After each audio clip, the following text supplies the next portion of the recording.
ఇది x axis, ఇది y axis, ఇది z యాక్సిస్.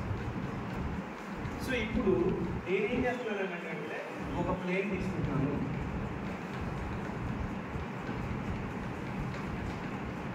ఇలా ఒక ప్లేన్.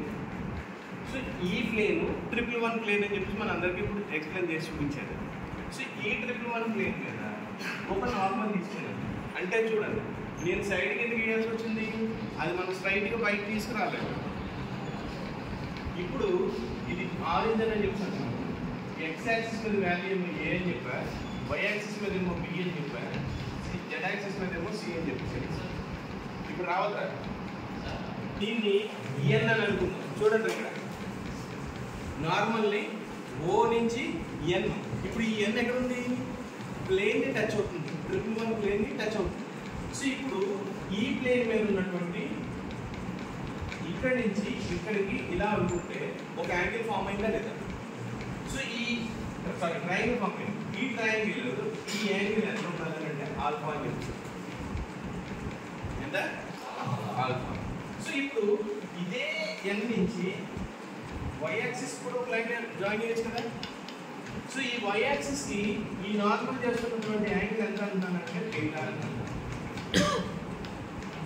ఓకే, ఇప్పుడు ఈ సి నుండి ఎన్ కి ఇంకొక లైన్ డ్రా చేస్తే ఈ నుంచి వచ్చే యాంగిల్ ఏమో gamma.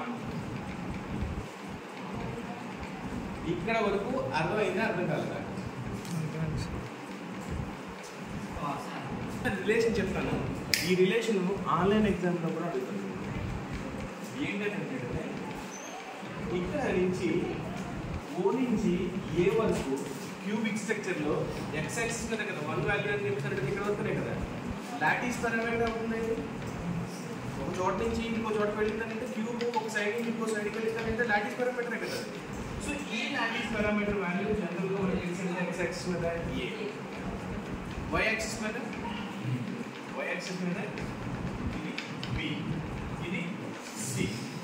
But relation between intermolecular distance or lattice parameter to the Miller indices values. Miller indices values ఎలా ఫైండ్ అవుట్ చేసాం మనం, రెసిప్రోకల్ వాల్యూస్ అనేది కోఎఫిషియంట్ వాల్యూస్ అని చెప్పి చెప్పుకున్నాం, గుర్తుందా? So A is the lattice parameter, B is the lattice parameter and C is the lattice parameter. So దీనికి reciprocal values ఏమవ్వాలి, మిల్లర్ ఇండిసెస్ అవ్వాలి. మిల్లర్ ఇండిసెస్ ఏమవుతాయంటే హెచ్ అనేదాన్ని మిల్లర్ ఇండిసెస్ అవుతుంది. ఎక్స్ యాక్సిస్ మీద హెచ్ అనేది Miller indices value. At the same time K is the Miller indices value on the why axis and L is the Miller indices value on the Z axis. So ఇప్పుడు ఏమవుతుందంటే A is to B is to C is equals to H is to K is to L. అంటే ఈ రెండింటిని club చేసి మాట్లాడాల్సి వచ్చింది మనకు. ఫ్రాక్షనైజ్డ్ అయినా మాట్లాడతాం కదా, రెండింటిని క్లబ్ చేసి మాట్లాడాల్సి వచ్చినప్పుడు వాల్యూ సింపుల్ చెప్పాలంటే A by H, B by K, C by L. Mathematics rule లేదు రేషియోస్ ఐడెంటిఫై చేయడానికి, కరెక్టా కదా. సో ఇప్పుడు దీని వాల్యూ ఏమవుతుంది with respect to Miller indices మాట్లాడితే A by H, B by K, C by L. చూడండి, ఈ ఫార్ములాని మనం ఆన్లైన్ ఎగ్జామ్లో దొరుకుతూ ఉంటుంది. A is to B is to C is equals to H is to K is to L. అంటే H అనేది ఏంటంటే మిల్లర్ ఇండిసెస్ వాల్యూ. దేనికి వాల్యూ రెసిప్రోకల్, అది lattice parameter on X axis కి రెసిప్రోకల్ వాల్యూ ఈజ్ హెచ్.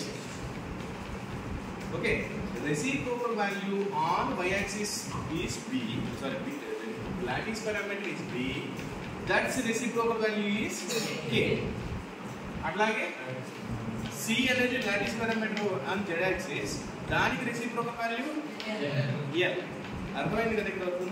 ఇప్పుడు ఏంటంటే దీనికి మనకి తెలిసినటువంటి ఒక చిన్న రూల్ వాడతాం.